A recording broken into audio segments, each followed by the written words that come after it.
Stop. Don't buy that Pix package or all access. Wait, what? Yep, don't click add to cart until you check out our new deals page at both WagerTalk and Sports Memo, where you can find all the latest offers, promotions, and coupons available all in one place.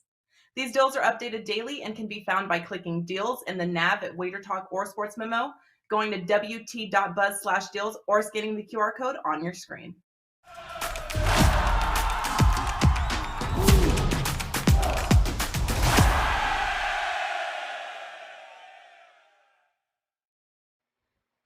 Hey guys, a very happy Friday to you. Welcome in May the 20th. Let that marinate for a little while here as 15, yeah, it's terrible. 15 Major League Baseball games on tap today, but we already have a snow alert, and one of those games looks like it's going to be on the shelf here. So we did manage to pull out 3 games we're going to break down for you here today, and we're going to do it with the Friday crew. Here is Brian Leonard in the house, Dave Koken here with you. None of us are meteorologists, but I'm fairly certain we're all pretty sure on May 20th it should not be snowing or the threat of snow. Brian Leonard, congratulations. Monster 5% win last night in the NBA on the Celtics, and I understand you're following it up today with another big 5% in the MLB. Yeah, I am. I've had a lot of success in the NBA playoffs. Don't put out many plays in the regular season because you don't know who's going to play, but playoffs have been very good to me. Number 1 on the site last year in win percentage and net winners, and another 5% today in the NBA. And I got 1 hockey and 2 baseball plays along with that, so 4 plays for $39. Can't go wrong, guys, at WagerTalk.com. And Dave, off to the drive, let me ask you quick, and I forgot to ask you earlier this week, but the PGA Championship is going on. Was there any interest in there this week? Did you have any plays on the tournament? Because you do nothing but pick winners there. Yeah, I had 2 1% plays, and I don't think I'm going to get there. John Rahm, maybe. Oh. It's early, and he can get hot, but no, I don't think I'm going to have a winner this week in the PGA. But that's okay. It's been pretty good elsewhere. 2-0-1 yesterday in baseball. Had the 5%, and I have so few 5% plays. Kelly Stewart on the Hustle was talking about. She goes, "That man never has 5% plays." She hammered my over in the Oilers Flames on Wednesday, which was, if you ever get an easier 5% winner, let me know about it. I have a best bet parlay in baseball today. 1 favorite that I think, or 2 favorites. 1 I think is a cinch. The other one's not as much of a cinch, but it's a lot less of a favorite. And I think it's about a plus 155, plus 160 payoff if it hits. And 1 other selection that I will be talking about here on the show in the best bet segment, a free play, and my free selections are always plays. So we'll talk about that one in a bit. I love it. Yes. The only 5% play in the history of 5% plays, Dave, where you actually first period and second period would have hit as it would have went over there. Unbelievable. But guys, hockey tonight, baseball, you heard them. Brian's got his 5% best bet up. You got the parlay going on right now. Visit Dave at WagerTalk.com and visit Brian Leonard. Go grab that 5% play right now, available at WagerTalk on their pages. While we're going to start here with game number 1 today, 7:05 first pitch, East Coast. I don't think it's snowing there, at least not yet, but Dodgers coming to town, take on the Phillies. Suarez on the mound versus Urias, and Dodgers opened up as a slight road favorite here. Total 8.5 on this one, and I'm going to guess no Bryce Harper here, Brian, which is yeah, they still say he may. He did get one of those platelet injections, and they're waiting to see how that works. There are a lot of people, some guys swear by them here. Not sure if that's going to make a difference one way or the other. Tommy John in his future, Brian. But what do you think about the Phillies' chances of continuing their dominance over these Dodgers? Yeah, they're pretty impressive. Before we get to the actual handicapping of the game, I do want to point out there's 14 left-handers going today. Yeah. You rarely see that. There's 16 righties and 14 lefties. if they do get that Colorado game in. But yeah, it's a situation we don't see very often. And we've got two good ones here. We've got Urias, as you mentioned, against Suarez, both lefties. Ranger Suarez is one of those guys that's really good. I mean, his numbers aren't outstanding, but the guy knows how to pitch. He's done very well. Urias has been up and down a lot this year. When he's on, he's on. I mean, there's no doubt about it. He's one of the best pitchers in baseball, but he's not always on. And I don't know if it's a mental thing or what it is, but he's been a lot more inconsistent than you would see a normal pitcher be. But I kind of like the Phillies here. They looked really good in LA the other day. Obviously, LA's got something on their mind, but keep in mind the only game they won was what, bottom of the ninth, or one walk off in that series. Yep. Philadelphia dominated them. Philadelphia's playing better ball right now than the Dodgers are. The Dodgers just aren't putting it all together. They've got so many guys on this team that are underperforming so far. I can't trust the Dodgers here as the pretty substantial road favorite, open to 145, and he's still laying like 135, 140 in other places. So I'll take the Phillies here. It's a team playing really well right now, even without their best offensive player. It's a team playing with something to prove, and I've never been a fan of the Philadelphia defense, but this pitching staff is looking a lot better. They've got some good pitchers on this team, and they could be dangerous come playoff time. Yeah, absolutely. I mean, we saw this, Dave, a week ago, this very same matchup. I think somewhere around the plus 140 is what we were looking at for the Phillies there. That was with Harper in the lineup. What do you think Phillies at home here in this rematch? Yeah, I mean, I don't know who's playing for Philly tonight because we don't know about Harper yet and don't know about Segura yet, who's kind of an important piece. Real Muto sat at the last game, and I think that was just a rest thing, and he should be good to go tonight. Urias falls into a category that I don't like going against, which is good pitcher off a really bad game. If it's bad pitcher off a bad game, he might string them together. But good pitchers have a tendency to rebound. There was a good example of this was the Padres-Phillies game yesterday. You had two good pitchers off bad games. Darvish was off a bad game. Gibson was off a bad game. And I bet the under, and it was an easy winner. And that's kind of how I look at this game. Urias is off a bad performance, and I expect him to bounce back. Suarez has been okay. I think the two are similar in terms of their overall numbers this year.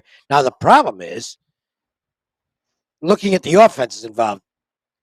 I mean, yesterday in that Padres game, I had two offenses that weren't exactly killing the ball. This is a little different. The Dodgers, last 7 days, WRC plus 141. Phillies is 100, which is average. The weather conditions, not hugely favorable, but somewhat favorable to offense tonight. Got a little bit of a breeze blowing out. And there's the price. I like the spot for the Dodgers, but I don't like laying $1.40 on the road here or thereabouts. So it added up to a pass for me. I think in terms of pure value, if I was just looking at it from a value standpoint, I'd probably take the Phillies if they've got their lineup pieces together tonight. But I'm definitely not betting this game. I passed most of the games. Don't worry, I'll get to an action play in a little while. This isn't one of them. Not a problem. 9 guys on the total there. Maybe just a first 5 with these two pitchers, depending on who's going, who's not. Like Dave said, keep your eyes out, guys, for those lineup cards here. While we move on to game number 2, and we're heading to Fenway, and the Red Sox game number 2 taking on the Mariners. Robbie Ray on the mound for the Mariners, and Michael Wacha coming off the IL there. Did get a bullpen throw off the mound, I believe, a simulation opportunity a day or so ago, and apparently he is good to go. Minus 120 opening there for the Red Sox, who are finally starting to hit the ball, Dave. Yeah, but Wacha was he was a market. They didn't like him very much. They kept waiting to fade him, and he kept getting really lucky and winning some games. Now his first start off the IL. Do you trust him in this spot? No, not especially. because he's not going to go real deep into the game. And then you have the Red Sox bullpen, and their main piece right now in the bullpen is Tanner Houck, and he pitched last night, and he's not going to be available tonight. So now you're getting into the real questionable guys in the Boston bullpen, and they've got, you can see Matt Barnes coming in the game at this point, and if it's Matt Barnes, you might see a riot breaking out in the Seattle dugout with guys trying to get to the bat rack because Matt Barnes can't get anybody out anymore. But Sawamura, he isn't very good. They didn't use Robles last night, but they'll save him for the end of the game if necessary. I don't know. I don't like that very much.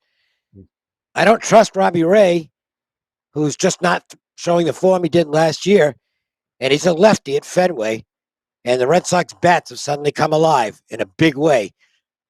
My thoughts is that this is a game that has a pretty good chance to go over the total. There's no prevailing weather conditions that are going to help or hurt tonight, but Ray hasn't found his form. Walker, I don't know, 4 or 5 innings, and then who knows what happens after that. If I were going to bet this game, I'd be looking at the over. Could see a couple more balls on Lansdowne Street tonight. By the way, Trevor Story has turned the jeers into cheers. Fans were booing him as he was not producing at all. He is hot. 3 homers last night. And that becomes a really dangerous lineup if Story's starting to hit. I'd move, and if I'm Cora, I'm moving him to the leadoff spot. Get Kike Hernandez out of there because he's not hitting at all. I want more bats for Trevor Story with Devers and Bogarts hitting right behind him. That you want to get Story back up in the batting order now. We'll see if he does that. Crushing, really seeing it well. He even said so there, Bryce. Really, the ball, when you see it well, the ball looks like a watermelon, and you feel like you can hit anything, and that's really good news for the Red Sox if that's how he's feeling right now. So that makes that lineup that much tougher. A little bit more, Bry, like we thought this Red Sox offense would be coming into the season. Just took them a little while to get there. But Dave's right. Houck bailed them out last night in Rich Hill. So do you look full game here? Do you look first 5? What do you do in this matchup? Yeah, I don't have any problem with the over that Dave talked about. That's the only way I would look at it from a totals perspective.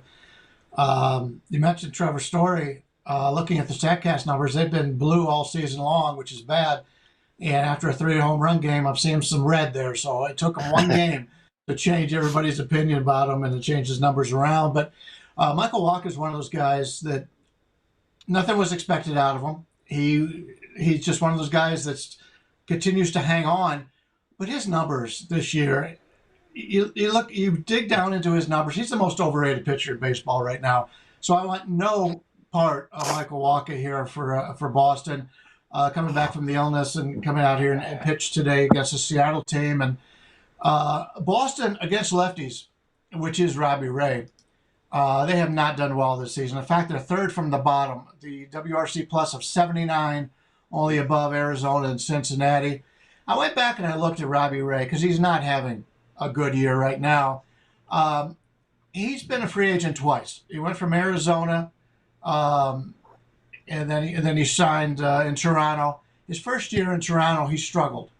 A lot of times, guys make the big money and they tend to struggle. They want to impress their teammates. We've seen that all along. Trevor Story being one of them. Marcus Semien for Texas is still fighting his way out of it.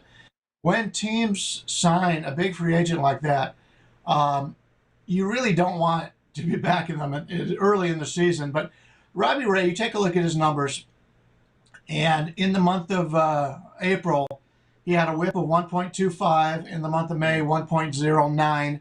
Strikeout to walk ratio in April, 26-12. In May, 24-6. So he's starting to put it together, although he did get bombed last time out against the Mets. 6 innings, 5 earned runs. He's given up home runs in each of his last 3 starts. That said, I think he's coming around a little bit. He knows this Boston team very well from being in Toronto for the last few years. So I prefer the Seattle side here. The line to me is a little bit cheap. You're getting the team as the underdog with, in my opinion, the clearly better pitcher.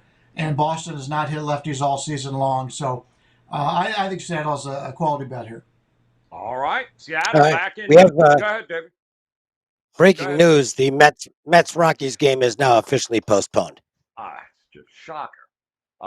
Yeah, apparently I was thinking of going to Denver, but they were having a hard time seeing the ball between the snowflakes. So, bit of an issue there in Colorado. So, that game, no Carrasco, no Marquez. Those of you that were hoping to fade him again, not an opportunity here tonight. Game is postponed. I'm sure a doubleheader is in the immediate future there. But this game, as far as I know, still going on between the Padres and the Giants in this one here, with the Giants taking the early money there, minus 125 as a favorite.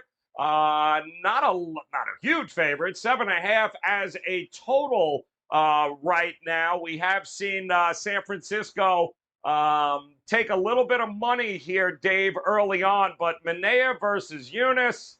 And I do believe the Giants are much better against lefties than they are righties here. So I'm guessing that the line movement doesn't necessarily shock you, but do you trust Junis here, Jake Junis, to get it done here? He's pitched pretty well this year. Yeah, he has, but we've seen little spurts like this out of Junis in the past, and then he regresses to his previous form. So I'm not expecting this to continue. The real stick-out stat here is the last 7 days WRC plus. Giants are at 130. Oof. Padres 62. Damn. That's not very good. And, it's tough to back a team that's not hitting, and the Giants hit the ball at home. Manea is fine. I mean, his numbers are pretty good. I don't really put a lot into the Junis numbers because he's got very few innings. And one note, by the way, barrel rate is still 12.3%. Hard hit rate 45.6%, even in the limited sample. So that kind of tells me that he's been more fortunate than good. So I don't want to back him. But I can't back the Padres with that offense. Plus the fact they're traveling from Philadelphia. And the Giants had yesterday off. So the scheduling clearly favors San Francisco. Mm-hmm. It's a no bet for me. I don't want to lay the price, but the opening line was wrong on this game. The Padres should not have been the favorite. And I'm not talking in terms of the result of the game, but in terms of what the action was going to be. There was no question. As soon as I saw that line, I probably should have bet it right away because I could have scalped it, probably gotten out myself with a guaranteed no loss, possible profit. I didn't do that, though. But in any case, the line has shifted completely, and the Giants are now the favorite. And I think they should be. So I'll just leave it at that. Tell me, Brian, unless I'm reading this wrong here, is this line flipped in the first 5 where the Padres are a bigger favorite than the game? I mean, they're not a favorite in the game, but they seem to be a favorite in the first 5 here. Do you agree with that? Well, I've got San Francisco minus 115 in the first 5, and I've got San Francisco for the game minus 120, 25. Okay. So you may be looking. I'm using the WagerTalk line service, which is excellent, by the way. Yes. And it's San free. Diego, and it's free, even better. Yes. San Diego on the season has not hit righties. They've got an 88 WRC plus. I am more of a fan of Junis than Dave is, and not because of Junis, but because of the San Francisco Giants coaching staff. How many reclamation projects have come into San Francisco, and they've turned these pitchers around? We're seeing it right now. Cobb is looking really good. San Francisco just has that stability. It's sort of like the Pirates were years ago, sort of like the Brewers are now, the Indians. Certain franchises know how to get the best out of their pitchers. And we've seen that for San Francisco. They're a team that doesn't have a lot of expensive guys on this team. They've got guys that are given up, the other teams are giving up on, and they bring them to town, and they've pitched very well. Considering Junis is one of those guys that's been up and down from the minors all season long, I've been pretty impressed by the way he's played. So I think that the starting 2 pitchers there are much closer than what a lot of people think. And as you mentioned, San Francisco, day off, San Francisco playing at home. San Francisco's offense is, to me, more consistent than San Diego's is. and San Diego doesn't hit righties. So the line is correct to be moving towards San Francisco. Now the problem is, have we reached that point where there's still value? I think possibly 120. I'm seeing some 120s out there. I would lay 120 on San Francisco. Gets up to 127 or so, I'd probably pass. But right now, I think San Francisco is still worthy of a wager. All right, good stuff there, guys. 3 games on the board here. One canceled today, but now when you put it all together, time to see if these guys like to play a little bit more than the rest. So I will remind you guys, Brian Leonard, another 5% play up, locked, and loaded, ready to go here at Wager Talk, coming off a big win last night in the association. He's following it up tonight, guys. Go grab that. And, of course, Dave, he's got his MLB best bets. They are ready to go right on his page, too, at WagerTalk.com. No reason not to make it a profitable Friday, guys, heading into the weekend. And, Dave, talk to us about a best bet here for the show. What are you looking at? Well, look at the Tigers-Guardians game. And we'll get the bad stuff out of the way first. The Detroit Tigers on the road versus righties have a WRC plus of 58 on the season. That is atrocious. And Meadows, who's probably the most dangerous lefty hitter, he's injured. So there's some negative there.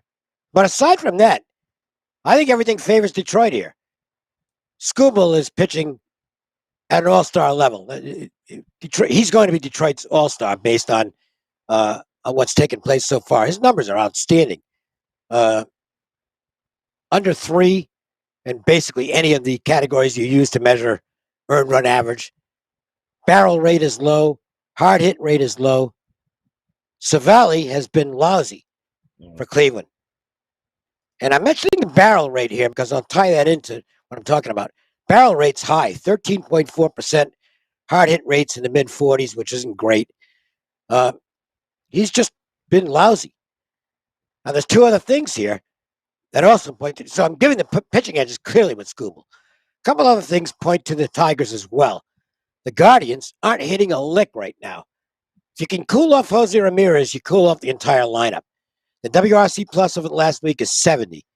That's actually considerably worse than the Tigers, who've actually hit a little bit over the past week. And the weather conditions tonight are favorable to hitters. Okay, this is a game which could be, you could see some power in this game. Well, if that's the case, give me the guy who, I want to go against the guy who gives up more barrels, and that's Savali by a wide margin. It might only be 1, but that 1 can be huge. I think Skubal's worth the bet here. I played the Tigers as a 3% play, and it is my best bet here on the show. Yeah, Savali used to be a pretty good ground ball pitcher. Now, all those hard hit balls, Dave, are going flying out. So that's a bit of a problem there. Talk to us here, Bri. How about you? Which one are you looking at here today on the card? Dave just talked about Detroit and Cleveland, and I agree with what Dave said in that game. I would have used that as my best bet, but Dave took it. So, so Savali's one of those guys. That's okay. Savali's one of those guys. This could be his last start. You can't last with a 10-run ERA with a program with Cleveland that has so many guys in the minors that are on the verge. So this is do or die for Savali here. If he doesn't pitch well in this one, I believe he's gone. I'm going to take a look at the game we talked a little bit earlier about Seattle and Boston. I was big on Boston yesterday in basketball. Worked out for me, but I'm looking to fade the Red Sox in Boston here tonight. Michael Walker, as I mentioned, a guy whose his peripheral numbers do not add up to what he has done. The most overrated pitcher in Major League Baseball. Robbie Ray hasn't pitched well either, but he's on his way back, pitching a little bit better as of now. Boston doesn't hit lefties at all this season. I like Seattle. Give me Seattle as an underdog in this one, and it'll be my best bet, other than the Detroit best bet that Dave stole from me. Yes. But he's got a winner. Yes. It's all right. You can bet it twice now, guys. You got them both on the same page. Dave Kogan going Tigers here tonight. Brian Leonard agreed, but decided, you know what? Dave can have the Tigers. He's going to take the Mariners. Taking on Michael Wacha, first game off the IL there. against Seattle and Robbie Ray. But do not forget, guys, their best bets are locked and loaded here for today. Brian's got his 5% best bet up again, going 2 for 2 is what he's looking for. Dave's already crushed his 5% best bet in the NHL this week. He's following up with a couple of MLB games here tonight. Nice card. 14 remaining games. Mets, Colorado canceled, but plenty of opportunities to make it a profitable Friday. But it starts by visiting these guys here over at WagerTalk.com. And there you've got it. On behalf of Dave Kogan, Brian Leonard, guys, we certainly appreciate the time. Hit the subscribe and the like button and make plans to come back and join us on Monday. A whole new week of First Pitch here on Wager Talk TV. Until then, best of luck with your plays, guys. We'll talk to you on Monday. Good luck. Old dogs are learning new tricks. Gold Sheet is the country's oldest sports betting newsletter, dating back to 1957, and for the first time, they're offering MLB top selections at WagerTalk and Sports Memo. Gold Sheet began posting their iconic LTS plays at WagerTalk and Sports Memo in October 2021, producing 118 units of profit during this current basketball season and 69 units of profit last football season. Join Gold Sheet for their daily best bets on the diamond until the All-Star break for just $249. That's 9 weeks of detailed baseball analysis and best bets for under $30 a week. No coupon is needed. The price is already discounted, but act fast as the price goes back Sunday at midnight.